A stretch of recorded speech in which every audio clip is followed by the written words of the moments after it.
Hello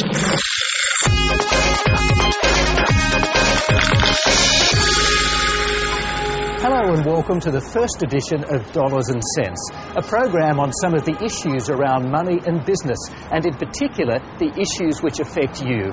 And no issue affects all of us more than superannuation, and I guess the thing we all want to know is how much will be enough. Well, a woman with a better idea than most on that topic is Pauline Vamos, and she's the Chief Executive of the Association of Superannuation Funds of Australia. Pauline Vamos, you regularly release figures on how much people will need to live comfortably in retirement. Yes. But what is a comfortable retirement? Comfortable retirement is about a certain level of choice. So being able to go to your local favourite restaurant, to be able to go on holidays, to upgrade your car, all of those sort of living type of experiences that people want rather than not doing those things. That's what comfortable is. It's about choices. So how much money do you need for that sort of retirement? Our latest figures show that the average couple needs about $50,000 a year to really live comfortably. Well, and I think for a single person it's about $37,000. Nearly. It's about 32,000. Yeah. You've argued to the Henry Tax Review that people need 70% of their pre-retirement income to live comfortably in retirement, yet on those numbers, a single person earning more than about $52,000, $53,000 a year wouldn't need 70%. Look, what we say is an average, and really the 70% reflects our research. You've got to go back to what the 70% means. On average, people pay 30% tax. The average person wants to retire on the same sort of income they had before they retired. So you've got to think about those type of replacement rates. They want to continue with the lifestyle. Remember, in retirement, people have more time on their hands, and as they get older, they have greater expenses, particularly in terms of healthcare and aged care. So people don't want to take an enormous drop in their living standards. That's really what we're about here. You've been arguing that the super contribution needs to be raised from 9%, the compulsory contribution raised from 9% to 12%. Yes. But given that politicians on both sides of the spectrum have no will to do that, how's it going to happen? Yeah, they have no will, but our research says that even middle to low income earners believe that they could cope with an extra 1%, 2% and 3% slowly phased in. So what we are saying is this: superannuation contributions are about a three-way responsibility. It's the government, it's the employer and the employee.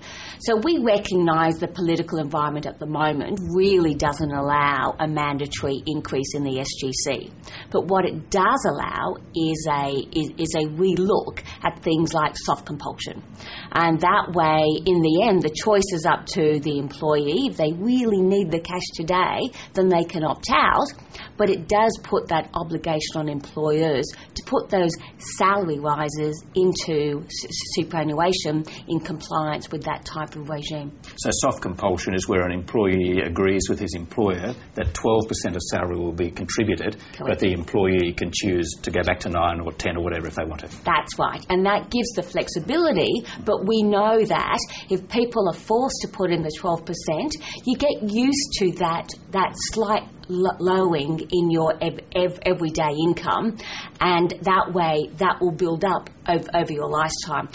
The big message what we try and give to people is this: the best way to really get growth in your superannuation is to put in amounts regularly over a longer period, and that way you not only get the increase in your contributions, but you get compound interest, and that really means you'll get the growth and you'll get that higher figure when you retire. The pressure on directors to do their best for all stakeholders in their company has never been more intense. That was highlighted by the James Hardie court case, which effectively ended the careers of some of Australia's most high-profile directors. As the Hardie case showed, focusing just on the bottom line is no longer good enough. At the heart of the James Hardie case was a press release about asbestos compensation, which turned out to be false.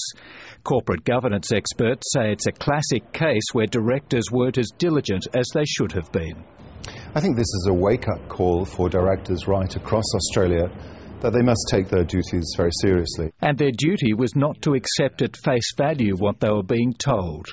Like many others who've watched the James Hardie situation unfold, Tim Sheehy believes its directors failed to realise that times have changed and the bottom line isn't everything. Whether we like it or not, the community today looks upon directors of very large corporations who are in the public eye to take into account the needs of a broader range of stakeholders. But James Hardie directors only appeared to be concerned for the interests of their major shareholders. Share owners did play a part by buying the stock in excess of the general market and by not communicating enough to the board of directors in relation to their concerns. Those shareholders eventually paid the price for that position when James Hardie's stock plummeted in 2005 as the asbestos liabilities threatened to bring down the company. And then there's the pay of the directors or fear of losing it, which fund manager Roger Montgomery says is a powerful incentive to conform. There's a view that an independent director is someone who isn't involved with the company in terms of its management and don't own shares in that particular company. But if an independent director is a professional director and the lion's share of their salary per year comes from their directorships, then there's clearly not an incentive to rock the boat. As for whether the James Hardie case may turn people off becoming company directors, the experts Lateline Business spoke to believed it was a risk, but not a big one.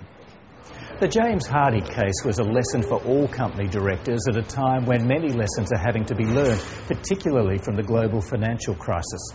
David Gonski is one of Australia's most respected directors. He's chairman of Coca-Cola Amatil and also the Australian Securities Exchange, where I'm standing now. He's much sought after on the corporate speaking circuit, and in his latest outing he told his audience there were 8 things directors need to take from the biggest financial meltdown since the Great Depression. The first is that directors need to think for the long term. Second, directors must think for themselves and not just rely on experts who advise them. If financial products are too complex, keep away from them. Make sure you're on top of the company's debt situation.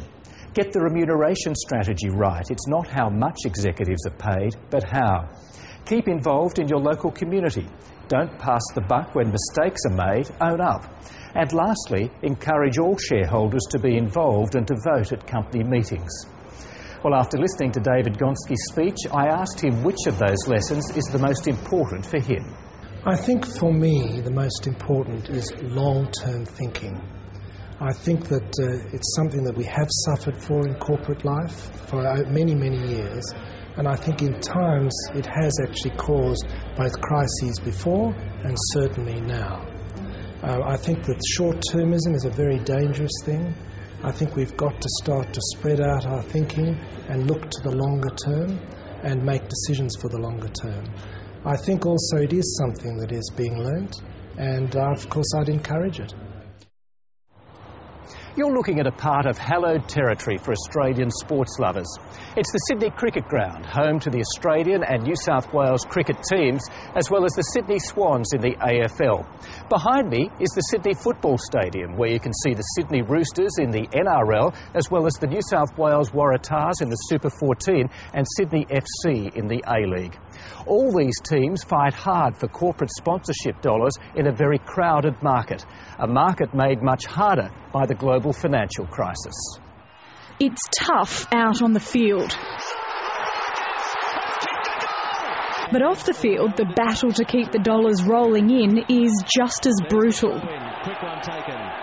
But like the Australian economy, the business of sport is proving more resilient than expected. Because a lot of our revenue is locked in from TV rights and ratings on TV, which has gone very well.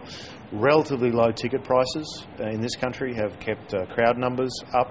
And most of our sponsors, we're doing a service for them. We're delivering in a cost-effective way, a way to emotionally reach customers. At a conference in Sydney, the heads of Australia's sporting clubs and organisations gathered to talk about how their clubs are tackling the financial crisis. The timing of major sponsorship deals and lengthy contracts have assisted clubs. Netball Australia had recently signed up with ANZ. We've introduced over the last 2 years the ANZ Championship, and what that's provided us with is a product that's very appealing, certainly appealing to broadcasters and corporate partners. And we, I think, sit under the big boys of sport, and so for us it's been actually quite exciting because we've been able to attract a lot of interest from corporate partners. ANZ's sponsorship budget has been cut by around 10%. David Lindbergh says while spending decisions are tougher, aligning with events rather than individual teams is paying dividends. Netball is in fact the number one participation sport for women in Australia, and so we really get a good combination of branding effect through the assortment of eyeballs that we reach, but also we have a great partner that we work with and frankly think we will continue to grow together with. Steve Burriston, the CEO of rugby league club Newcastle Knights, says the financial crisis has forced the business of sport to evolve. He joined the Knights when it was in crisis and says after changing the club's culture, his next biggest challenge was winning back the fans. I think we've got to understand that we're more than a football club, that we're actually a business and we're in the entertainment business, so it's about providing that whole package. I think where a club I've seen go wrong, or any number of clubs, is where they lose touch with that supporter base and lose touch with what is their main purpose. Once that's determined, I think that there has been generally a rallying around of the flag for any club that's been in trouble. That sentiment has been reflected across the country's two biggest codes, the AFL and NRL, with membership numbers up and crowds at near record level. The business of sport is winning. Financial planners are under enormous pressure to reform their industry and get rid of a payment system that's riddled with conflicts of interest. For many, financial planners are nothing more than commission-based salesmen who earn all their money selling things like superannuation, insurance and managed funds. But the push for a genuine fee-for-service model now seems unstoppable in the wake of the collapse of companies like Westpoint and Storm Financial. Planners, however, feel they're being unfairly targeted, as I found out when I spoke with Sydney-based financial planner Damien Cullen. I describe myself as a fee-based business because I determine what my clients pay and no one else does. So if my clients are using a product that I've recommended, I generate the same level of income from product A as I do from product B. So there's no bias from me to use one product over the other. I set the fee and the clients agree with that. So we determine that and then the advice is given to use the best product that's available. So in terms of the current debate that's around, when you say you're a fee-based business, would groups like ASIC agree that you're a fee-based business? They may have a different opinion. There's different ways that you can look at your fees. One is an hourly rate, one is a percentage of what you're looking after. It's more efficient for me and my clients to use a percentage of what the funds are that they have. I could use a true hourly rate, but that'd be a lot more cumbersome and send out a lot of bills to clients which they don't necessarily want to get. At the end of the day, I guess I'd earn the same amount of money, but I'd probably have to pay an administrative assistant to look after that, which would cost me a lot in a small business. I guess the critics of commissions versus fees would say that if you use a percentage of funds under management, that could encourage you to recommend that people leverage their money so that there's more funds under management and your fees are higher. Oh, sure. I think at the end of the day, though, the legislation is pretty specific. We've got to do what's in the best interests of our clients. I think if you've got ethics and you're an honest person, then you'll do always what's in the best interests of your clients. And if you do that, then legislation is almost irrelevant. A fair point, but many people would dispute Damien Cullen's assertion that he's a genuine fee-for-service financial planner, given that his fees are based on how much money you've got invested. One of those critics is chartered accountant Robert Brown, who's been a long-time campaigner for financial planners to charge an hourly rate, just like lawyers, or dare I say it, accountants. I think the key thing is to create an atmosphere of trust. I mean, the reality is most people don't go to financial planners. It's not because they don't want to or they don't need to or they can't afford to. It's because the financial planners don't want to talk to them, generally speaking, unless they have investable funds on which commissions or percentage fees can be earned. And that's my point. If we get away from that scenario of having to sell something, then the trust issue will come into play and people will trust planners and be prepared to pay the fees that they charge. And there's still a long way to go on the debate on fees, with most financial planners still unwilling to contemplate a future where all they sell is advice.